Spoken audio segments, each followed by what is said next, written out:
जय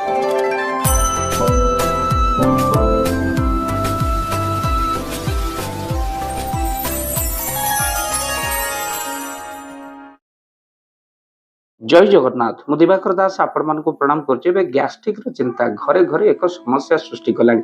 पेट जंत समस्या, लिभर जंत समस्या, एगुड़िक पेट जंत समस्या हेले मनीष जेते रोजगार कले मध्य किछि अंटेना आउ तो सहित मध्य पेट रोग बाहले मध्य खाद्यर भल पाइबा सरी जाय। तो आपण मानक ए वीडियो रे कहिबु जेउ आपनकर किछि जहाँकि पेट समस्या दूर करिवो किछि आपण मानक कहबो टिप्स जहाँकि आपण पालन कले पेट जंत समस्या आपंकर दूर हो पार। वीडियो को देखि सारे पर शेयर निहात करेंगे।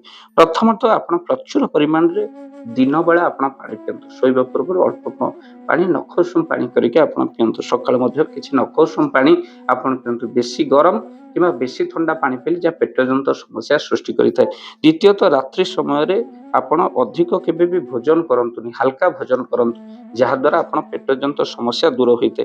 खाली सेतिक न खाद्य को खाइला बेले भल भाव आपण चोबेकी खांतु जहाद्वारा पेट जंत समस्या मध्य दूर होता है। एमतीक मासक थरे आपण उपवास मध्य करंतु जहाद्वारा लिभर को आपनकर कोन रेस्ट मिल जाई पारे। पुणी मध्य कहा जाय सेति पे उषा व्रत आम शास्त्र रे कहा जाय जे कि पेट जंत समस्या को मध्य दूर करिते। किंतु कोनोसी रोगी जेमति गैस्ट्रिक रोगी ता सहित पाइल्स रोगी एमन सब खाली पेट रहबे कथा न। सेमान मध्य ठंडा जेमति पौड़ पानी, आखु रस आउ आपनकर कोन ना क्षीर ए सब जिंस आपण माने पी मध्य आपण उपवास व्रत करि पार। जेमति सागु पके मध्य खाइ के व्रत करि परिबे। नहले आपण जति खाली उपवास पाकस्थली पे करिया पे चाहउछन्ते आपण मध्य करि परिबे।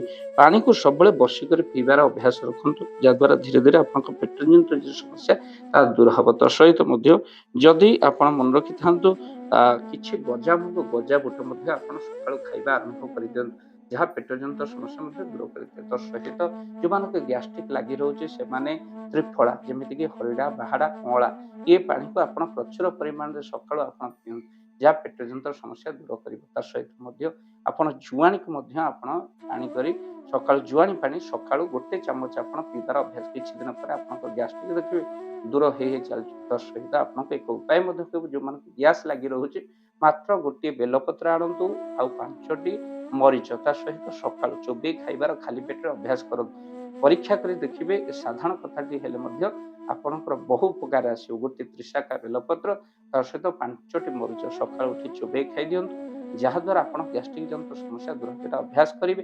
तो सहित मध्य आपनकर मनुष्य एबे हाथ पाखरे तो बेलपत्र खाइ पड़ुनी किंतु गैस टैबलेट खाउछि जहाद्वारा लिभर रे अनेक रोग सृष्टि करे। तेणु आपण माने मन रखिथान। तो सहित मध्य आपण किछि अदा को मध्य आपण पाटरे जाखंतु जहाद्वारा अदा रस मध्य पेट जंत समस्या को बहुत दूर करिଥାଏ। मझे मझे आपण अँला रस ता सहित मध्य आपण कोन करिवे ना अँला रस सहित त्रिफलार पानी ये जहाँ हम पूर्व कहलु ता मध्य पीबार अभ्यास करंतु। तो सहित गोटे पानी रे आपण किछि मेथी पके दियंतु। मेथी पानी मध्य पीले जहाँ सुगार कंट्रोल करिवो आ तो सहित पेट जंत समस्या मध्य दूर करिवो। आउ तो सहित खाद्य भितरे पेट जंत समस्या को दूर करिबा पई आपनको आउ एक मध्य कथा मानिବାକୁ पड़िबो जाको आपण माने जानिले निश्चिंत भाव रे आपण करिवे। तो सहित होछि आपण किछि तुलसी पत्र मध्य तार तुलसी पत्र सेवन मध्य आपण करिवे। तुलसी पत्र रे किछि मरीच जहा कि आपनकर ठंडा जंत समस्या मध्य दूर करिवो। पेट जंत समस्या मध्य अनेक कथा जानते नै वीडियो को शेयर करियो और तुलसी पत्र से बेलपत्र मिसे कि मध्य आपण पी परिवे जहाद्वारा मध्य अनेक रोग आपनकर दूर हो। वीडियो को शेयर करिवे, चैनल जदि ना चैनल को सब्सक्राइब करिवे। जय जगन्नाथ, जय जय जगन्नाथ। धन अर्जन धर्म करी धर्मे प्राप्त नरहरि।